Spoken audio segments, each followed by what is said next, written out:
এই মুহূর্তে সবচেয়ে বড় আপডেট, কিছুক্ষণ আগে স্কুল সার্ভিস কমিশন তার অফিসিয়াল ওয়েবসাইটে একটা বিজ্ঞপ্তি প্রকাশ করেছে, যেখানে 7% ধরে যে নিয়োগটা আগাচ্ছে, সরকার যে আগাচ্ছে, ওটা আরও একবার প্রুভ হয়ে গেল। যদিও আমি বলেছিলাম একটু আগে যে এ নিয়ে একটা মামলা অলরেডি ফাইল আপ হয়েছে সুপ্রিম কোর্টে, সেখানে শুনানি হবে এ সপ্তাহের মধ্যে, যে অনগোয়িং প্রসেস 7 না 17%।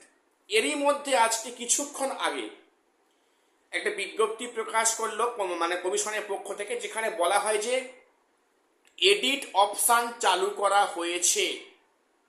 অর্থাৎ এখানে স্কুল সার্ভিস কমিশন আজকে বিজ্ঞপ্তি আকারে প্রকাশ করলো যে 7% ধরে নিয়োগটা হচ্ছে এবং ওবিসি এডিট অপশান চালু হয়েছে।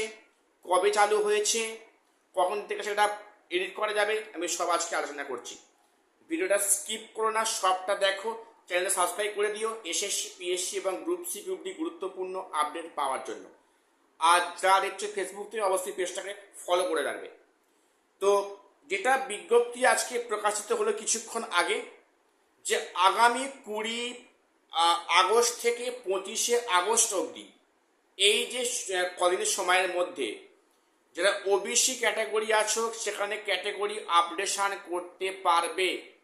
20 থেকে 25, ভালোভাবে শুনবে, 20 আগস্ট থেকে আপ টু 25 আগস্ট অবধি এই সময়ের মধ্যে এডিট উইন্ডো ওপেন করা হচ্ছে। সেখানে ক্যান্ডিডেটরা লগ ইন করে সেখানে এডিট মানে সাবকাস্ট ক্যাটাগরি সব উল্লেখ করে সেখানে ক্যাটাগরি আপডেশন বা সেখানে এডিট অপশান চালু করা হয়েছে।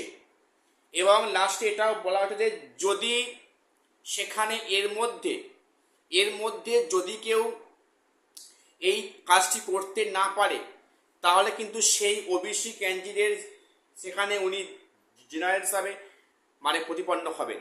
অর্থাৎ এই কদিনের মধ্যে যিনি আপডেট না করবেন সেই ক্যান্ডিডেট কিন্তু ওবিসি হলে উনি কিন্তু সেখানে জেনারেলে ট্রিট হবেন।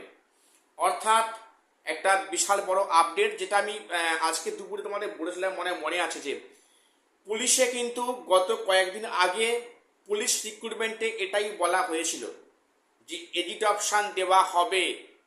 কিন্তু কিছুদিন আগে দেখলাম যে কলকাতা হাইকোর্ট থেকে নিট ইউজির একটা মানে ভার্ডিক্ট দেয়, সেখানে বলা হয় যে খেলার মাঝখানে ক্যাটাগরি আপডেশন বা রুল চেঞ্জ করা যাবে না।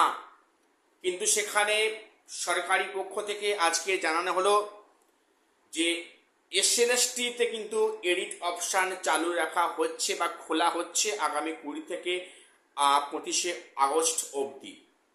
তো দেখুন সেখানে ক্যাটাগরি আপডেশন করা হবে, এর ফলে হয়তো পুনরায় একটা নতুন করে একটা প্যানেল আপ করা হবে ইত্যাদি। মানে বিষয়টা কিন্তু আরো বেশি খিচুড়ি পাকাচ্ছে যত দিন আগাচ্ছে।